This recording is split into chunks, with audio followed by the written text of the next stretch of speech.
अब ये इस वक्त हम देख रहे हैं कि टैक्स कलेक्शन को बढ़ाना है, हुकूमत और एफबीआर कोशिशें भी कर रही है, लेकिन ये बैंक्स ने इस वक्त जो इकदाम उठाया है, ना प्राइवेट सेक्टर को वो कर्ज देना चाह रहे हैं, ना वो हुकूमत को ये टैक्स देना चाह रहे हैं। तो अब ये कैसे निपटा जाएगा? स्टे ऑर्डर लेकर बैठे हुए हैं और हुकूमत अभी तक सुप्रीम कोर्ट नहीं जा सकी है इस स्टे ऑर्डर को चैलेंज करने के लिए। बिस्मिल्लाहिर्रहमानिर्रहीम। आपने बड़ा पर्टिनेंट क्वेश्चन उठाया है और ये आजकल की बिल्कुल सब इस पे डिस्कस कर रहे हैं। और स्टॉक एक्सचेंज में जो तेजी है उसका भी आपने ये मूजज बनाया, क्योंकि बैंकिंग सेक्टर में तेजी हो रही है काफ़ी। इंडेक्स में जो इजाफा हुआ है इसमें बैंकिंग का सब्सटेंशियल हिस्सा है जो इजाफे में। तो ये बैंक जो है वो शुरू से ही क्या कर रहे थे कि गवर्नमेंट को लोन दे रहे थे और उनका लोन बड़ा सेफ था और प्राइवेट सेक्टर को कर्जे नहीं दे रहे थे। उसी की वजह से हमारी इन्वेस्टमेंट कम हो रही है और इंडस्ट्री नहीं लग रही लोगों के पास। और इन पर्टिकुलर एसएमई सेक्टर को तो बैंक देना ही नहीं चाह रहा, देता ही नहीं है, किसी सूरत में देता नहीं है उनसे। और एसएमई सेक्टर ही हमारी इंजन ऑफ ग्रोथ है, उसको नहीं, उसे कर्जा मिलेगा। इसी तरह एग्रीकल्चर सेक्टर, ये दो सेक्टर जो है मेनली एसएमई बिजनेस और ट्रेड में, और छोटा जो बिजनेस है दरमियाना बिजनेस उसको, और एग्रीकल्चर सेक्टर। तो ये हमारे जोर देने थी, मैं उसका बहुत ज्यादा एडवोकेटर हूँ, बहुत ज्यादा मैंने प्रोग्रामों में और हर जगह, जब मैं स्टैंडिंग कमेटी फाइनेंस का चेयरमैन था तो मैं ये तनकीद करता रहा कि क्यों कर्जा नहीं दिया जा रहा प्राइवेट सेक्टर को। सारा कर्जा उस वक्त हुकूमत को चाहिए था और बैंक उनको दे देते थे और उस सेफ उनको ना उनका रिस्क उसमें इन्वॉल्व होता था और हर तरह से उनको बेनिफिट हो रहे थे। तो जब हमने जोर दे के ये रखवाया है इस बजट में, मेरा भी उसमें बहुत बड़ा कंट्रीब्यूशन है। मैंने कन्विंस किया है प्राइम मिनिस्टर साहब को बार बार कह, और उन्होंने ये एग्री किया और उनको मैंने मुबारकबाद दी जब बजट अनाउंस हुआ कि आपने ये जो फैसला किया है ये बेहतरीन फैसला है, जिससे मुल्क में इन्वेस्टमेंट भी बढ़ेगी, बिजनेस भी फ्लोरिश होगा। तो ये बैंक ज्यादती कर रहे हैं इस किस्म की कि जो एक तो डिपॉजिट को मना कर रहे हैं, तो फिर क्या होगा? डिपॉजिट पहले ही हमारे यहाँ सेविंग्स में बहुत कम है, तो लोग अगर डिपॉजिट नहीं करेंगे तो किसी और लेविश खर्च कर देंगे। कोई ना कोई डिपॉजिट से ही बैंकों में पैसा आएगा तो वो इन्वेस्टमेंट आगे होगी और लोगों को कर्ज मिलेंगे।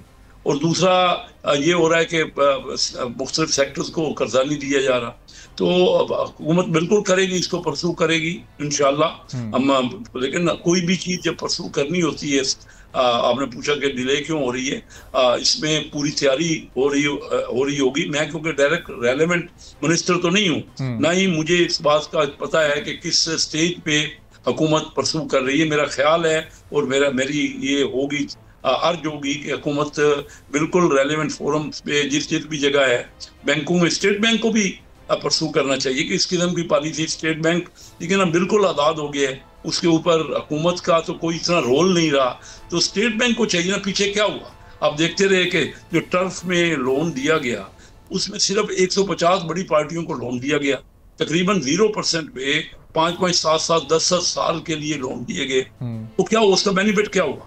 लोगों ने पैसा या तो बाहर रख दिया। दुबई में आप देख लीजिए, आपके सामने है कि प्रॉपर्टी में कितनी बड़ी इन्वेस्टमेंट हुई। और मैं बार बार as a chairman standing committee finance कहता रहा स्टेट बैंक गवर्नर को अपनी मीटिंग्स में, ये रिकॉर्ड की बातें ओपन है, कि उन पार्टियों को हमें नाम दें जिनको इतना ज्यादा आपने बेनिफिट दिया है। सिर्फ चंद अमीर लोगों को बेनिफिट दिया है और ये कर्जा ज्यादा लोगों में डिस्ट्रीब्यूट होना चाहिए। एग्रीकल्चर सेक्टर सबसे बैकबोन है हमारी मुल्क की इकानमी की, और मैं खुद चंडियोट से मेरा तल्लक है।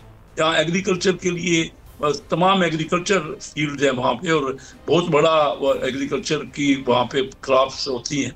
तो वहाँ उनको जब मैं देखता हूँ तो उनको किसी सूरत में कर्जा ही नहीं मिलता, और वो बाजार से, मार्केट से उधार लेके बड़े ऊंचे रेटों पे वो अपनी फर्टिलाइजर भी खरीदते हैं, अपनी पेस्टिसाइड भी खरीदते हैं, और ये तमाम चीज़ें उनके लिए बहुत मुश्किल है उस छोटे काश्तकार के लिए। ये क्या वजह? जब तक हमारी हुकूमतें, स्टेट बैंक बिल्कुल टोटली इस वक्त अपनी पॉलिसियों में आजाद है, और ये आईएमएफ का ही बिल्कुल दबाव था उसमें और उसी वजह से हुआ है। लेकिन स्टेट बैंक के ऊपर अगर हुकूमत का कोई कंट्रोल ही नहीं होगा, और स्टेट बैंक बैंकों को नहीं कर सका जो रेगुलेशन करनी थी, रेगुलेटर था स्टेट बैंक, वो पूछ ही नहीं सका, जो कि कोविड के दौर में हुआ कि किस तरह हर बैंक ने उस अंधाधुंध पैसा बेनिफिट उसका लिया गलत तरीके से, ना लोगों के इंपोर्ट्स के और डॉक्यूमेंट्स उनको 2-2 महीने दिए, यहाँ पे डैमरेज पड़े हर एक को, और उसके अलावा उनको रेट, एक्सचेंज रेट अगर किसी का आया हुआ है 150 रुपए डॉलर का, तो उसको अब 200 रुपए डॉलर मिल गया, हालांकि डॉक्यूमेंट आए हुए थे जी। तो कोई पूछने वाला नहीं है जब तक हम अपने मुल्क में, और ये जो है ना, मैं इसलिए कह रहा हूँ कि हुकूमत की इसमें अभी भी होल्ड नहीं है हुकूमत का। और जब फिर स्टे दे दिया जाता है, आपके सामने है कि अदालतें ये देखती ही नहीं है कि क्या चीज मुल्क के मफाद में है।